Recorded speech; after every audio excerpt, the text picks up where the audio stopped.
নমস্কাৰ স্বাগতম জনাইছোঁ আপোনালোকক ব্ৰেকিং থটছ ইউটিউব চেনেললৈ।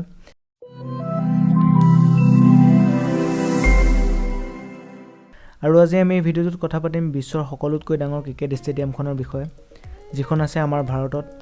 আৰু কিহৰ কাৰণে এই ষ্টেডিয়ামখন অন্য ষ্টেডিয়ামতকৈ অলপ ব্যতিক্ৰম সেই বিষয়ে আলোচনা কৰিম। এই ষ্টেডিয়ামখনৰ কি বিশেষত্ব আছে সেই বিষয়ে এই ভিডিঅ'টোত আলোচনা কৰা হ'ব। গতিকে ভিডিঅ'টো সম্পূৰ্ণকৈ শেষলৈকে চাব আৰু আহক পলম নকৰাকৈ ভিডিঅ'টো আৰম্ভ কৰোঁ। বিশ্বৰ সকলোতকৈ ডাঙৰ ক্ৰিকেট ষ্টেডিয়ামখনৰ নাম হৈছে চৰ্দাৰ পেটেল ষ্টেডিয়াম, আৰু এই ষ্টেডিয়ামখনক মটেৰা ষ্টেডিয়াম বুলি জনা যায়। এই ষ্টেডিয়ামখন গুজৰাটৰ আহমেদাবাদত অৱস্থিত। যোৱা 24 ফেব্ৰুৱাৰী তাৰিখে আমেৰিকাৰ ৰাষ্ট্ৰপতি ডনাল্ড ট্ৰাম্পে আহি এই ষ্টেডিয়ামখনৰ উদ্ঘাটন কৰি থৈ যায়হি। প্ৰায় 700 কোটিৰে নিৰ্মিত এই ষ্টেডিয়ামখনত একেলগে 1,10,000 জন মানুহে বহি ক্ৰিকেট খেল উপভোগ কৰিব পাৰিব।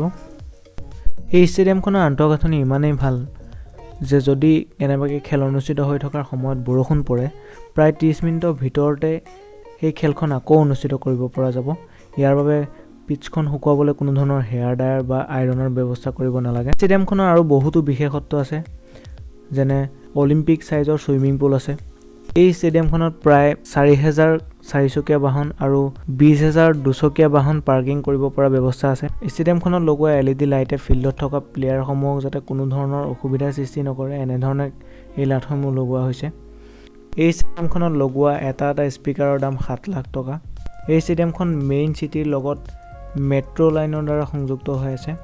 চৰ্দাৰ পেটেল ষ্টেডিয়ামখনত BCCI ইনস্পেকশ্যন কৰাৰ পিছতে এছিয়া 11 আৰু ৱৰ্ল্ড 11ৰ মাজত প্ৰথমখন ক্ৰিকেট খেল অনুষ্ঠিত হ'ব। গতিকে ওলাব খেলখন চামগৈ। ভিডিঅ'টো কেনেকুৱা পালে জনাব। ভাল পালে লাইক কৰিব, কমেণ্ট কৰিব, শ্বেয়াৰ কৰিব আৰু আমাৰ চেনেলটো ছাবস্ক্ৰাইব কৰিব নাপাহৰিব। ধন্যবাদ।